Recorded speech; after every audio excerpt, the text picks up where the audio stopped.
This is the Extratime.com League of Ireland Voice Notes podcast. I'm Oisin Langan. This is an updated version of what we released early on Saturday. So soon enough, we'll be rejoining all the Friday night analysis, starting with Owen Heary on Shell's 2-0 win against Bows away. But in this version of the podcast, we'll be covering what happened on Saturday night. And what happened on Saturday was that Sligo Rovers drew 0-0 with Shamrock Rovers in the men's Premier Division. We'll have Barry Murphy, formerly of Shamrock Rovers and St. Pat's, on that game. Donal Ryan was watching for Ocean FM and Extratime.com. He sent us a voice note, so we'll get all the detail of the match from him. Cork City overcame Longford Town 2-0 in the First Division. We'll hear from Tim Clancy, the Leesiders boss. His team now top of that division. In the SSE Airtricity Women's Premier Division, it all got going for 2024 on Saturday. Shells drawing 0-0 with Sligo Rovers at Talca Park. DLR Waves drawing 1-0 with Shamrock Rovers. Cork City losing 2-0 to Peamount. Wexford losing 2-0 to Bows. And Athlone Town losing 2-0 to Galway United. Fixture detail of what's next in that division to come a little bit later on. First though, let's go to the Showgrounds, where Sligo Rovers and Shamrock Rovers drew 0-0. Watching that game was Ocean FM commentator Donal Ryan, who was also there for Extratime.com, and afterwards he sent us this voice note.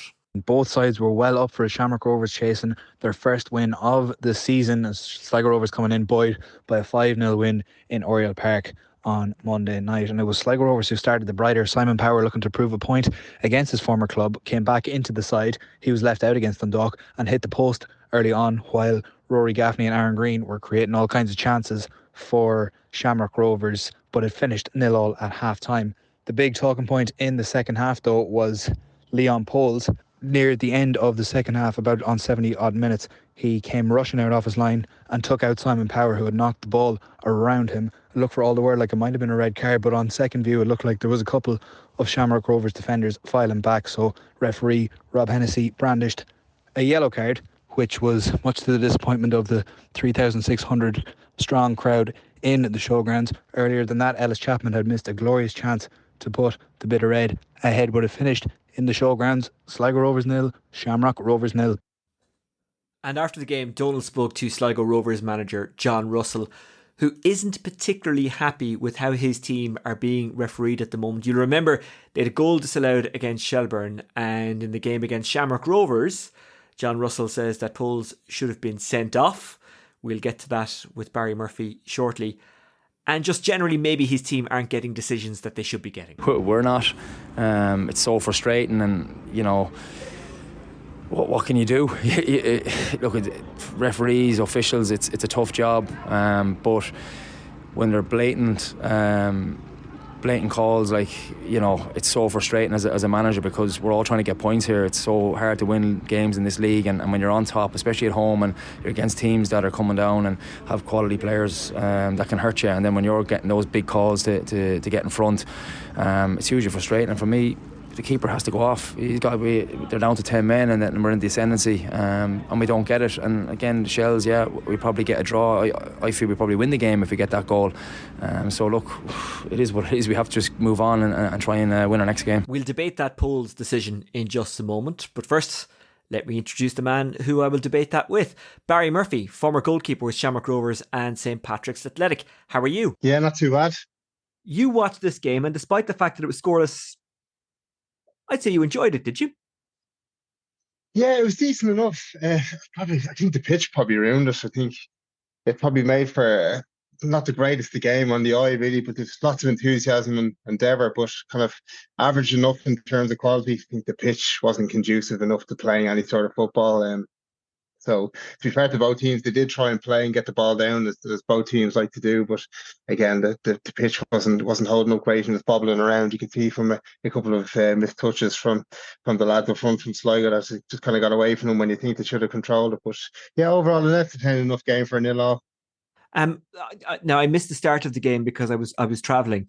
Do I have it right that Gary O'Neill was due to start and didn't? And if so, how much would that have put Shamrock Rovers off at the start? Because it seemed, from what Donal and Gavin Dykes were saying on commentary, it was a slow enough start by the visitors.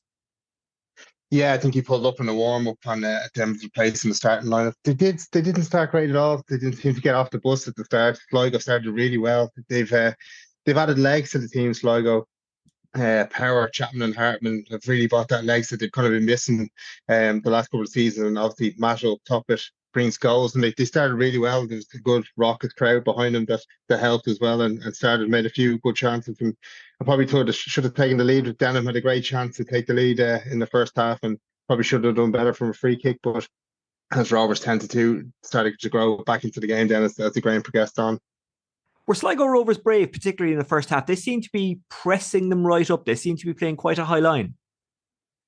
Yeah, again, probably looking at the pitch, I think there was mistakes going to be in the game, and they kind of Sligo were aware of that and pressing really high up and stopped Rovers playing out. They sat a little deeper now in the second half, as you tend to do when you're trying to defend a result. But it worked. They coughed up a couple of chances, Rovers, and Sligo definitely had the better of the first opening half an hour. Anyway, Rovers grew into it a little bit in the last 50 minutes of the first half. But no, they were brave, and even in the last 5 minutes, John made a couple of substitutions to go and win it instead of trying to hold on to it, which is for somebody who was a manager who was under pressure maybe in the last kind of couple of games is a brave enough thing to do, but it shows his mentality going forward. And for all the fancy football that Shamrock Rovers are capable of, and they almost unpicked Sligo Rovers with a diag from Lopez, flicked on by Honohan, and it came to Kenny, who couldn't score. Now, I thought it was written in the stars that Johnny Kenny would score against Sligo Rovers, but he didn't manage to put it away. Yeah, he got a bit of a reception coming off the bench as well. I think obviously got a lot of goals on that pitch before for Sligo, but it was probably the best chance of the night for Sligo or for Shamrock Rovers in terms of creating chances. There was nothing really clear cut for Rovers, which will be worrying enough for Stephen Bradley going forward. Probably Darragh Burns is the most effective player on the night again, out tucked in on the right with balls whipped in, but nobody just on the end of them, and it kind of looked like a set piece might be something that would break the deadlock for them on the night, but it never came, and Sligo were comfortable enough at the back. Shamrock Rovers got luck. Well, they didn't get lucky. It was good defending by Daniel Cleary. He got back and nicked one off the line, but that's a chance that should have been put away by Sligo Rovers. Yeah, I think he has to score there. J.R. Wilson does so well and pulls the ball back, kind of comes out and blocks the angle for a Wilson shot, and he pulls it back really well for Chapman, and he's got to do better. He's got to make a better connection on it, and Dan Cleary does really well to get back in the line, but anywhere bar that foot of goal, and it's a goal, and he probably should, looking back at it, he's got to do better. Similar to the Denham one in the first half, he's got to take maybe his eye off it a little bit and doesn't make full contact on it, but yeah, it's a great chance for them. It's a great start overall for Sligo Rovers, isn't it? It really is. I think they're playing good football as well. When you're looking at last week's result in Dundalk and 5-0, and can he carry it over into the next game? And from those two games, if you'd offered John 4 points, you'd have snapped your hand off. A really tough away game and a home game against the champions. You'd have taken your hand off for 4 points. And they've done it playing good football as well. Lots of goals last week and a different sort of performance tonight. But again, looked really solid at the back. A couple of clean sheets now. I think that's 3 clean sheets. And they've obviously got goals in Mata and Legs now in Chapman and Hartman that has been added to the team. And I think it looks bright enough now for Sligo. It's an unoriginal question early in any League of Ireland season over the last couple of years, but do you think there's no need to panic for Shamrock Rovers, or do you kind of agree with Stephen Bradley, who seemed really angry? Well, actually, that's probably pushing it a bit too far. But listen, we need sensationalism to get them clicks. And no, but he wasn't happy, and it was put to him. Look, you've had slow starts, so surely it's not the worst thing, and you'll get into it. And he wasn't accepting that. He wasn't accepting the slow starts. Did you see anything tonight that either A, suggests to you that they shouldn't be worried, or B, suggests to you that they should? No, I just think from Rovers' setup, I think they would have studied it so much over the postseason, why they started so badly last season, and tried to rectify it. And I'm sure a lot of the pre-season would have been about hitting the ground running. And then again, we're looking at with eyes on Europe on what they could do better this year. And when that doesn't come to fruition, I think it's annoying and something that will irk the manager a little bit and the staff behind the scenes. It's just tonight, I felt there just wasn't enough quality in terms of the final third, which would be annoying. But listen, they've shown before that within range they can pull it back from anywhere in the last kind of series of games, and we're very early days. But yeah, Derry are a different animal this season. Shells have obviously started really well. Great result last night, but when you look at Derry, the addition of Hoban, I think, is the difference maker. He's on 6 goals already. They have that clinical striker now. The top scorer was on 8 goals last season. So when you add that in, I think it's a different so you don't have to fall too far behind where it's striking distance when you can go and beat a Derry, the likes of which they did last year, to pull that ground back and beat Pats and pull that ground back. I think that was the difference last year. So you've got to be within striking distance when it does come to those round of games when they're playing them. And one more on the Sligo Rovers Shamrock Rovers game tonight. Was Leon Poles lucky not to be sent off when he came out and not quite Schumachered the onrushing Sligo Yeah, Rovers player? And if you don't know what I'm talking about, I Google remember it. it. Yeah, Well, you remember yeah, it yeah, because he yeah. set the standards for cleaning out by goalkeepers, or as one might also call that particular play, dangerous assault. But look, Leon Poles, let's be clear, was nothing like that. But was he lucky not to see a red? He got a yellow when he kind of ran out and to put it mildly, body checked the Sligo Rovers player. No, I think the yellow card is sufficient. That's He's keepers probably just union talk. Come on. no. I think he's probably a yard or two probably too far back in the starting position, and he's powered us really well. He's obviously, as I mentioned earlier, he's got legs, got great pace, and just knocked it by him. But he's knocked it 20 yards away from goal. He's not going to get onto the end of it and slot it home. So it's not stopping the goal scoring chance. And any other player on the pitch would have picked up a yellow card from that. So that's no different from Leon in that position. Just because he's the keeper, it's not stopping a goal scoring chance. So I think the right decision was made in the end. He played well tonight, didn't he? Did really well. A great chance in the first half of Sligo. A ball kind of came through bodies and a good save at the near post. And it's a really tough place to go, Sligo. You're going to get nice and compact. You're going to get balls right in on top. And you can see there's 14 corners overall, I think, and a lot of them were put right in on top of Leon. And he did well. Got a few punches on a few claims as well. So that'll do him the world of good. And I know you've been impressed by Ed McGinty, who is a big start to Sligo Rovers' steady start to the season. Yeah, he did really well tonight, Ed McGinnis. I think he's kind of a dodgy enough start in the first game, maybe, but since then he's done really well. And Freineker as well at the back, it's just added that bit of steel. I think he was marauding forward as well. He was chasing the ball down into the opposition corner flag at one stage, but you might have to put the reins on him there a little bit. But look, he looks leggy, he looks strong, he looks like he's got a bit of presence about him as well. So it's a brilliant addition, and they've started really well. I think 3 clean sheets now in the bounce. We'll talk more about keepers in a moment. On Friday night, you watched Shelbourne beat Bohs by 2-0. Now, we've got Owen Heary coming up on that. Just to remind people, this is an updated version of the Extratime.com League of Ireland Voice Notes podcast. So you may have already heard Owen, and this stuff that we're doing right now is new to you. So if you have heard, then, well, you know what he thinks of the game. If you haven't, then, stay tuned and listen to the rest of the podcast. But how did you see that game?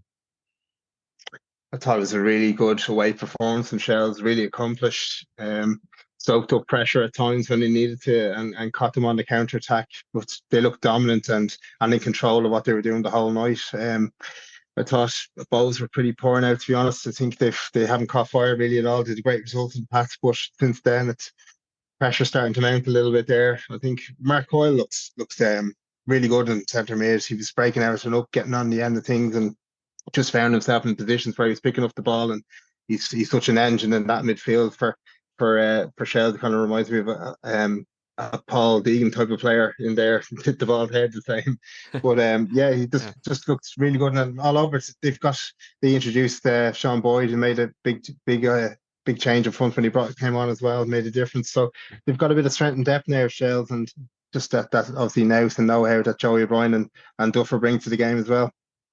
Okay, just before I let you go, Barry Murphy, you put up a very good thread on goalkeepers on Twitter, because there's a lot of debate about goalkeepers in the League of Ireland in recent weeks, and that maybe has been a light has been shone on it from the last couple of weeks when you see George Shelby being taken off at half time last week and he didn't start. Last night Monroe came in, Pitaluga. I felt last week in Waterford, and I don't think I'm overplaying it when I say I thought he was going to be taken off at half-time last week in Waterford. Now, he wasn't, but it wouldn't have surprised me if he was. He was replaced last night by Danny Rogers.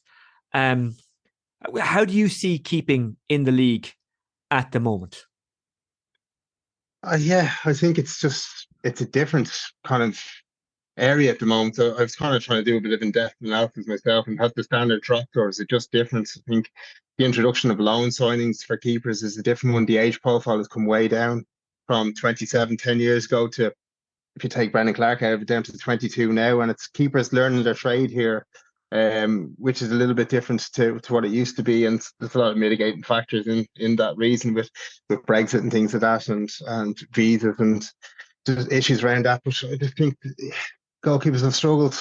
The bar the kind of the older lads, the Brian Mahers, the McGinty's, Poles, a few of the other ones that have done well. I think it's been a little bit below par so far this season, and I tried to do a little bit of an in-depth analysis and how to look at that. So you might have a look at that when you get a chance. But yeah, so we'll see now over the next couple of weeks. Obviously, the decisions have been made on Pittaluga and Shelby last night, but I think it's just to take them out of the limelight really, and they'll probably be reintroduced in the next 3 or 4 weeks. It happens to every goalkeeper at certain stages in the career. It's happened to me. You're taken out, you kind of get that hunger back, and you get that light taken away from you, and it does them the world of good. So hopefully that's the case for us too. Okay, so you think that Shelby and Pittaluga can bounce back from this, and actually their managers have done the right thing by the players? Yeah, I think they've probably, in terms of, I'm sure the manager might have wanted to take Pittaluga off at half time last week, and it was probably a conscious decision not to see Kenny working his way back into the game, and Stevie is obviously taking the opposite view on that, and taking Shelby off, and maybe kind of put a cloak around him and kind of protected him a little bit in that way, and didn't expose him to another half of it. But it's all about building the confidence back up now. And they're at 2 Premier League clubs they've come from, so that they're not shy of talent, the two lads. So I think it's only a matter of time before you build that confidence back up and get them back out on the pitch. Is that the big thing for keepers that are in this kind of situation? Because obviously these are 2 very talented guys, and they've got to a level of football that the vast majority of people, 99% of people who have played football, will never get to and will never get near it. Is it just about finding that confidence again, and kind of finding a way to show the skills that you absolutely have if you've got to a club like Liverpool, and if you've got to a club like Nottingham Forest? I know people will say, well, they're not in the first teams, or they're under 23 players, but if they've got that far, they've got something about them. Absolutely, they're talented lads, but the difference is that this is men's football. They're kind of playing Premier League 2 games. They're glorified friendlies, really. At the end of the day, they're not playing for points. There's not really jobs on the line. They haven't experienced being called certain names to their face from away and home fans, and you get that again on Twitter. This is the first time they've been exposed to that. And listen, when these clubs send them on loan to teams in Ireland, they know they're going to face adversity, and it's part of their makeup and the package of sending them over here. They want to see how they're going to react to that. It'll be part of the report process going back to the parent clubs, and it's all about how they react now and progress, because they're going to face these adversities when they're playing at a higher level, hopefully for the 2 lads. So if they come through this, it's going to stand for them. Barry, really appreciate your time and really appreciate your thoughts on that subject. Where can people find that thread that you put up? What's your handle on Twitter? X, I should say. Yeah, sorry. It's at Baz Last Man Back is my Twitter handle, X handle. Okay, Barry Murphy, formerly of St. Pat's and Shamrock Rovers, and of course Bows for a spell as well. Thanks for joining us on the Extratime.com updated League of Ireland Voice Notes podcast. Thanks, Oisin. Always great to hear the thoughts of Barry Murphy. Wasn't that interesting what he was saying about the goalkeepers who are struggling at the moment, and how they might be able to get their confidence back?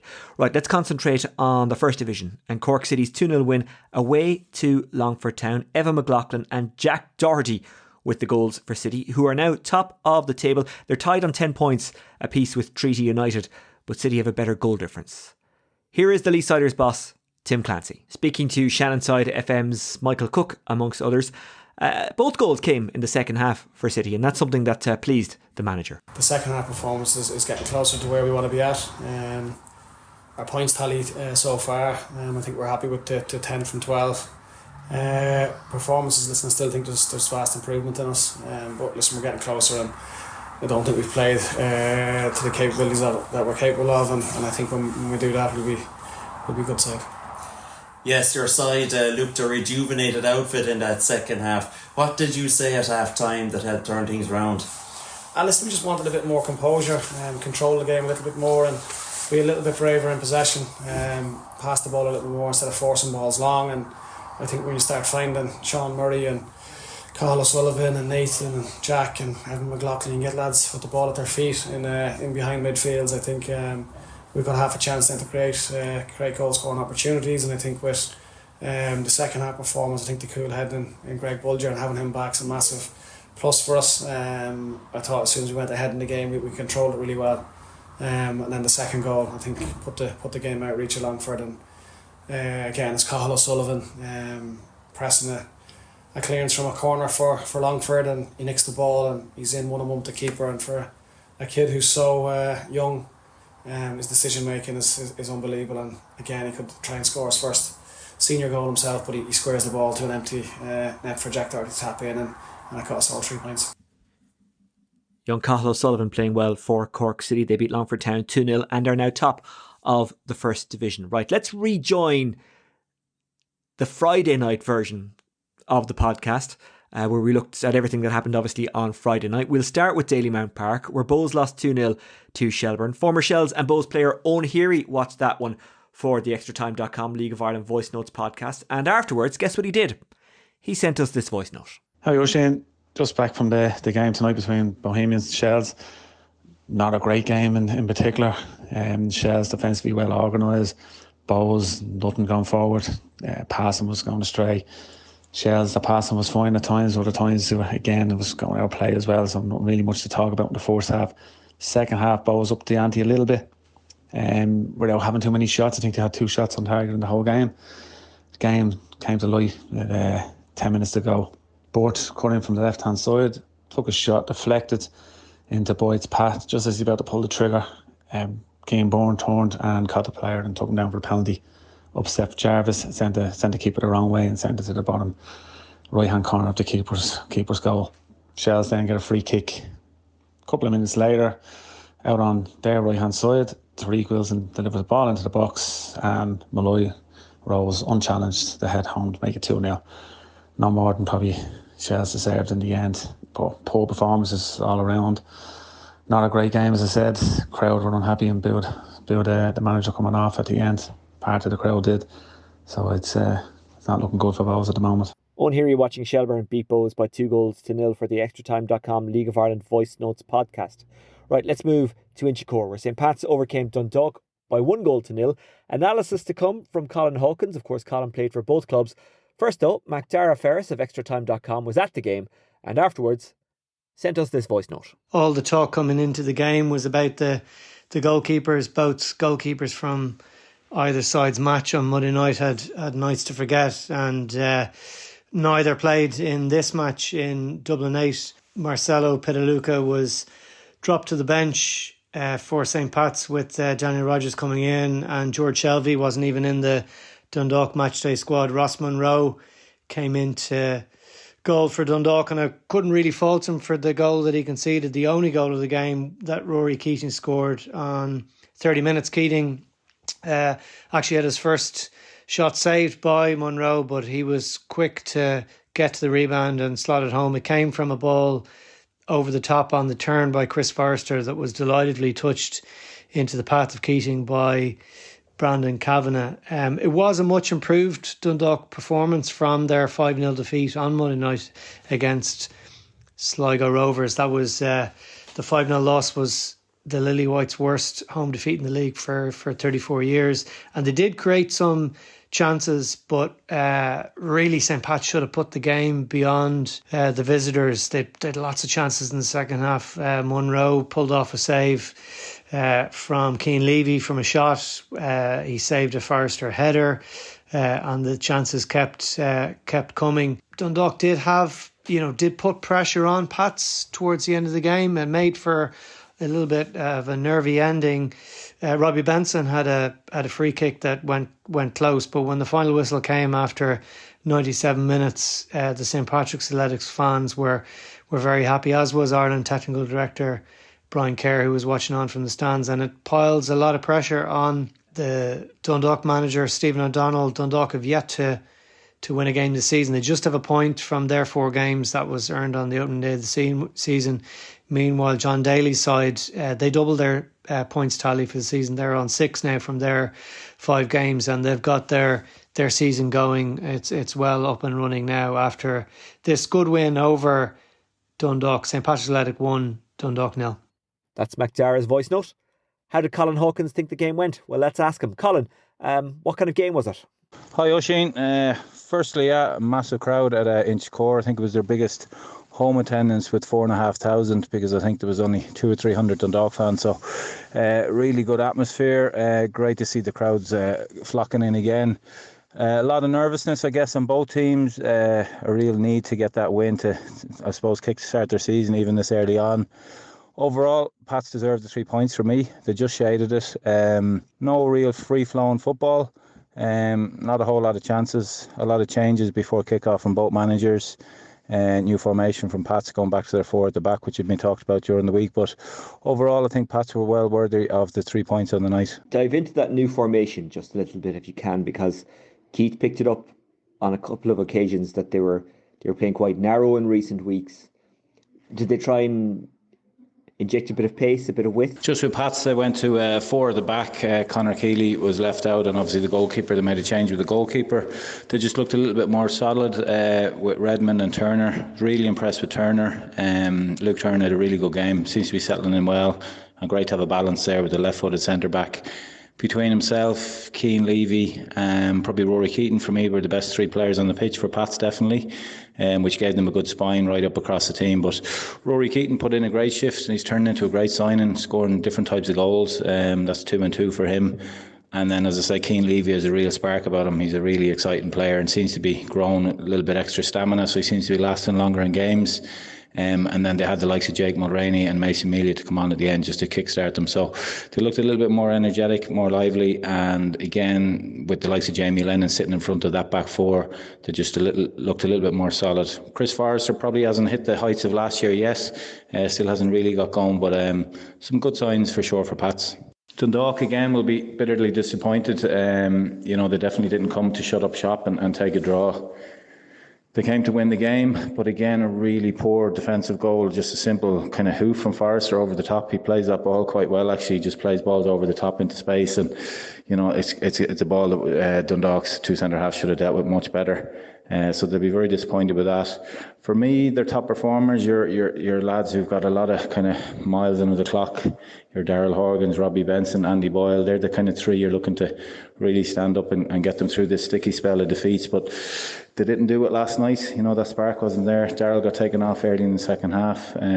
So again, they'll be very disappointed with the goals they're conceding. And then obviously up top, they didn't create many chances. And then the likes of Pat Hooban banging in a hat-trick for Derry doesn't help with the supporters, obviously. So a lot of pressure on Stevie O'Donnell. You can see lots of patterns that they're trying to work on. But again, with so many new faces coming in late, it's a case of how quickly they can gel, and hopefully that manager is given plenty of time, because you can see lots of positives, but they are going to need time. For Pats, the formation worked last night because they came away with 3 points, a clean sheet, lots of positives, but still a serious amount to work on. And John and Daly will know that there's still a long way to go.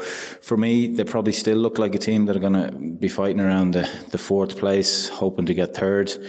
There just seems to be so much more strength and depth in the likes of your Rovers and Derry, and obviously Shells have really hit the ground running. So they're going to have a battle in their hands to break it into that top 2 or 3. But a lot of good signs, and with that big home crowd behind them all the time, they're going to get a lot of home wins. It's just a case of can they then transfer that to their away matches as well. This is the Extratime.com League of Ireland Voice Notes podcast, and that was Colin Hawkins. Thank you very much for joining us, Colin. Right, let's go to Eamon DC Park in Galway, where Colin Hawkins is from. Well, he's from Galway. He's not from Eamon DC Park, but you know what I mean. Last night, Galway United and Drogheda United drew 0-0. Extratime.com's Paul Corcoran was at the game, and afterwards sent us this voice note. Hi Oisin, and it's just gone full time here in Eamon DC Park. So just to take it back before kick-off, Stephen Walsh made a welcome return to the Galway United starting lineup after serving a 3-game suspension. So the striker went straight back into the starting lineup tonight, and he was very active throughout the first half, but I'll get to that shortly. It was the home side who had much of the possession throughout the game, and very early on, defender Rob Slevin put the visitors under pressure with a couple of well-won headers in the box from good crosses in the opening minutes. Ed McCarthy then stroked the ball wide from a well-executed free-kick routine by Conor McCormack. The midfielder hit the ball first time inside the box, but it whizzed wide of the post in the 5th minute. Walsh, on his return to playing, was twice denied on the goal line in the first half. First in the 17th minute, when a Galway corner came back up to the feet of Walsh, and Hayden Cann used his body to deny the striker. And again in the 28th minute, when Walsh headed the ball at goal from a corner. It looked destined for the bottom corner, but captain Gary Deegan just managed to get a touch on the ball to send it behind. The attacking quality, however, was poor for much of the rest of the first half, and it took until early in the second half for any real threat.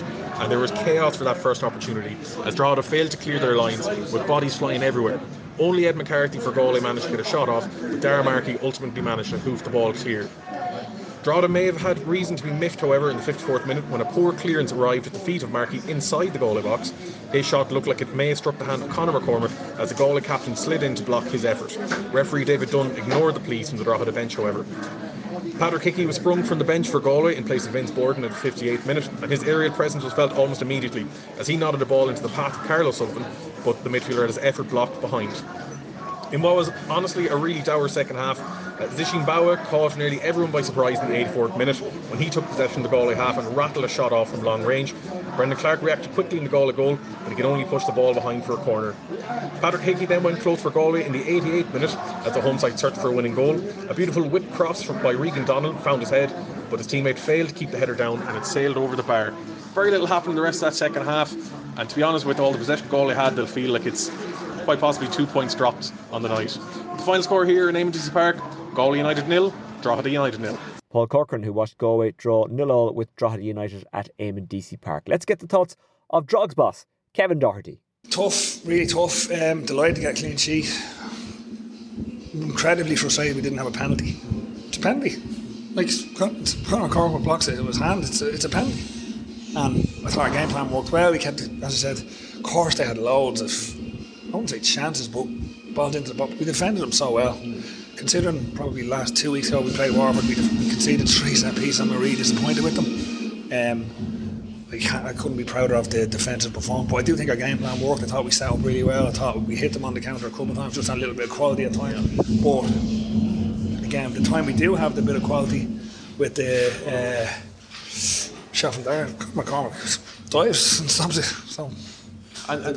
So maybe jump back to, I might come back to the penalty, maybe just jump back to the defensive performance. And I mean, I know certainly one of the chances came from a set piece when I think Walsh had a header, but he had 2 shots cleared off the line, and he must be pretty pleased with the defensive effort put in by your players. 100%. Yeah. Again, I think it was Gary Deegan that took that one off the line. But again, as I said, considering 2 weeks ago, Waterford scored 3 corners against us, and we knew this was going to be really difficult coming down here.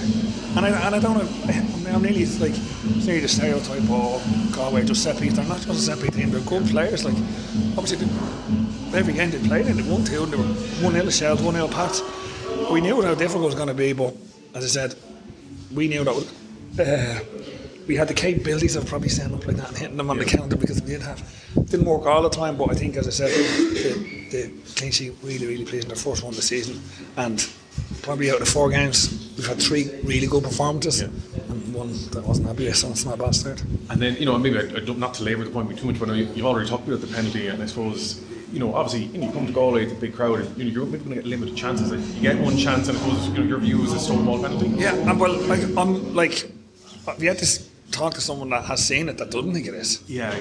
But I don't, I'm not blaming the referee either, by the way. It's hard to see, but it is difficult. But yeah, look, we got a penalty at Derry and we missed it, so you never know. It's not a guaranteed goal, but if he doesn't block it, maybe it goes in the goal. Darragh Markey scored, or he does block it with his hand. But look, it is how it is. And look, I suppose maybe more broadly, overall, I suppose 4 points on the board now. It looks like it'll be one of the most competitive, either end of the table. It looks the most competitive Premier Division campaigns. It's probably getting boring now. Everyone, we're all saying it. Every one of us is saying it. Yeah. But it is. Yeah. It's rightly so. We're the only part-time team left in the league. Everyone else is full-time. So you know how difficult it's going to be. It is competitive, and it is. But that's the right way. You're delighted that it's going that way. You want everyone. That's right. Delighted Galway. Obviously, I'd love to beat them every time we play them. But I'm delighted they're in the league. I love coming down here. It's a great club. As I said, proper football club, and it's great to have Galway back. But as I said, I'd rather beat them every time. But the league, everyone's saying it, but I can't remember a league as competitive as this. Yeah. So every other team are full time. We've a few lads that aren't working now, which is great. Yeah. But generally the lads are still working and stuff, so we're training in the evenings. But it's great. Really enjoy it. And the crowd there now tonight. It's brilliant. And I think every game's a battle, I suppose, on Sligo Rovers now next week. So what are your thoughts going into that? Yeah, I didn't. Oh, they're playing Rovers tomorrow. That's right. Yeah, so they won't let me call them Rovers. Shamrock Rovers. Yeah, so I'll be able to watch that at least. Yeah, it's like the last result, 5-0. Like, I mean, Jesus Christ. If it's some and it's more chances as well. So it'll be interesting to see their.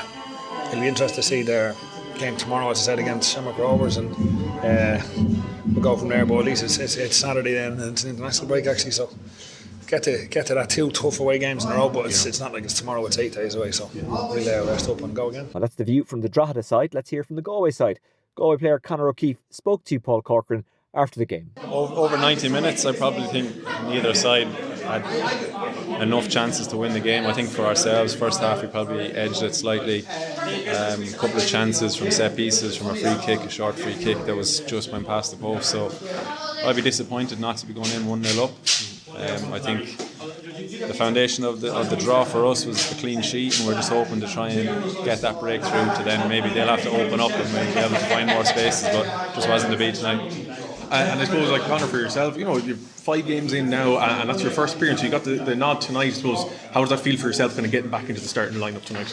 Good, yeah, of course. Every player wants to be on the pitch, wants to be in the starting 11. It's a very competitive squad this year. That's what you need to get the best out of players, is have competition for places to try and get the best out of the team. So I know you just got to keep training well, keep playing well when you get your chance, and just put in a solid performance so you can try and keep your place then in the team. But yeah, obviously delighted to be back tonight, yeah.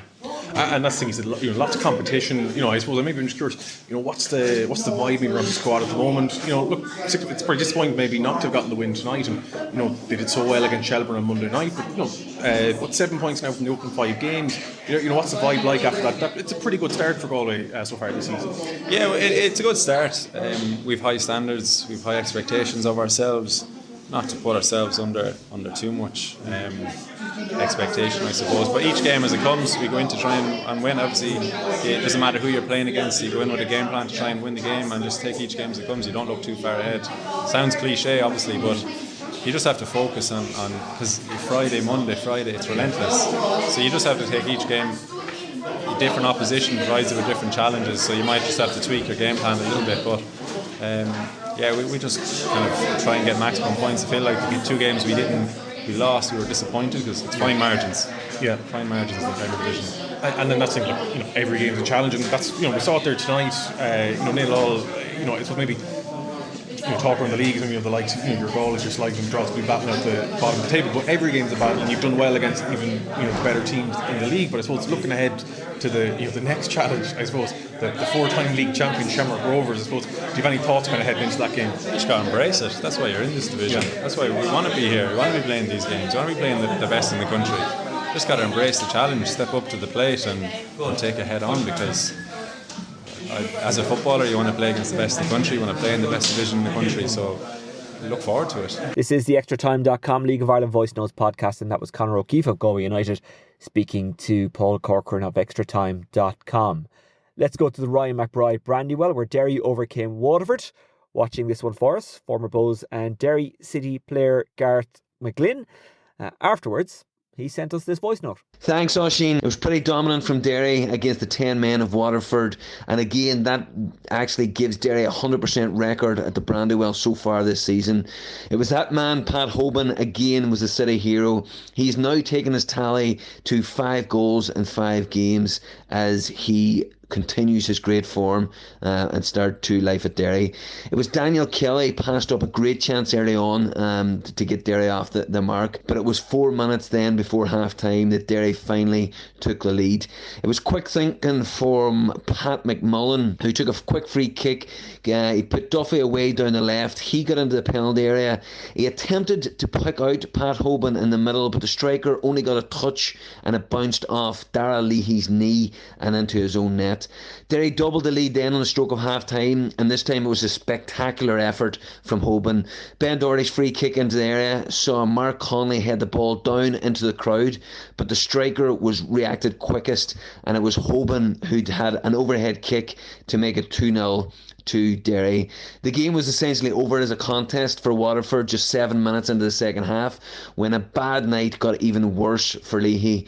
He was sent off for fouling Paul McMullen, who went into the penalty area, felt a touch from Leahy and went down. Penalty to City. And again, it was that man, Pat Hoban, stepped up, stroked the ball home and made it 3-0 on the night. With almost 40 minutes to play at that time, it was essentially the contest over. So it was Rory Higgins continues the 100% record for Derry at home this year and goes on to Friday night. Gareth McGlynn, formerly of Bohs and Derry, watching Derry's 3-0 win against Waterford at the Ryan McBride Brandywell on Friday night. Let's just remind you of the results from the weekend. On Friday night, it finished in the men's Premier Division. Bohs 0, Shelbourne 2, Derry City 3, Waterford 0, Galway United 0, Drogheda United 0, St Patrick's Athletic 1, Dundalk 0, and on Saturday night, Sligo Rovers 0, Shamrock Rovers 0. And the table looks like this. Shelbourne on top on 13 points, Derry second on 11 points, Galway third on 7 points, Waterford fourth on 7 points, Sligo Rovers fifth on 6 points, St Pat's sixth on 6 points, Bohemians seventh on 4 points, Drogheda eighth on 4 points, Shamrock Rovers ninth on 3 points, and Dundalk bottom on 1 point. In the men's first division, the results from the weekend: at Lone Town 1, Kerry 1, Finn Harps 0, Cove Ramblers 1, Treaty United 2, Bray Wanderers 2. Yet again, Treaty United had a large home crowd. That's fantastic to see. UCD 1, Wexford 2, and on Saturday night, Longford Town 0, Cork City 2. How does that make the table look? Well, Cork City are top on 10 points. Treaty United also on 10 points, but they're second. Finn Harps third on 7 points. At Lone Town fourth on 5 points. Bray Wanderers fifth on 4 points. Cove Ramblers sixth on 4 points. UCD seventh on 3 points. Wexford eighth on 3 points. Kerry ninth on 1 point. And Longford Town bottom on no points. But to be fair, they've only played twice. In the Women's Premier Division, Shelbourne 0, Sligo Rovers 0, Doher Waves 1, Shamrock Rovers 1, Cork City 0, Peamount 2, Wexford 0, Bohemians 2, and at Lone Town 0, Galway United 2. No point in going through the table ramifications because they've all only played one game. In the Men's Premier Division, next Friday night, Bohs taking on Derry, Dundalk up against Waterford, Galway United playing Shamrock Rovers, and St Pat's meeting Shelbourne. In the first division, Cork City hosting Bray Wanderers, Kerry taking on Cove Ramblers, UCD up against Athlone, and Wexford meeting Finn Harps. All of those games kick off at 7:45 on Saturday night. Next, Sligo Rovers host Drogheda United, and in the first division, Longford Town welcome Treaty United. In the Women's Premier Division next Saturday, Bohs against Athlone, Shamrock Rovers taking on Wexford, Galway United meet Cork City, Peamount play Shelbourne, and Treaty United play DLR Waves. As always, Luke Jordan will be back in or around Tuesday or Wednesday with a deep dive into everything that's happening in the League of Ireland across both the men's and women's leagues with the Extratime.com League of Ireland podcast. Now, just before we go, I want to send our condolences to the families of Sonia Hoey and Brendan Penrose, two giants of the game from County Louth. Sonia Hoey, you probably know at this stage, scored the only goal for Dundalk City as they won the FAI Cup in 2005, beating Peamount in the final. But she was about so much more than that. Now, I didn't know Sonia, but those who did tell me how extraordinary she was. Brendan Penrose, a former kitman at Drogheda United, but the title doesn't nearly sum him up, and it doesn't nearly sum up what he gave to the club. And when we lose these people, you're kind of reminded of how unimportant the results are in football. And you remember that football is actually about coming together with your friends and, you know, becoming nearly family with these people. And that the results may be good and they may be bad, but it's actually about making friends and being part of something and being part of a community. And I'm thinking of the Hoey and the Penrose families and all of their friends, and I just want to let you know that we're thinking of you. And I hope the love and kind words that you've seen about Sonia and Brendan over the last week or so, I hope that has offered you some level of comfort, and that when you see the nice things that people are saying, that, stupid as this sounds, hopefully you're getting some kind of solace from that, and that maybe Sonia and Brendan are looking down with a smile, seeing all the nice things that that's being said about them. That's it for the Extratime.com League of Ireland Voice Notes podcast. Thanks for listening to us. We will talk to you, as I say, next week with Luke in around Tuesday or Wednesday, and I'll be back after next Friday's games. Until then, take care. Bye bye.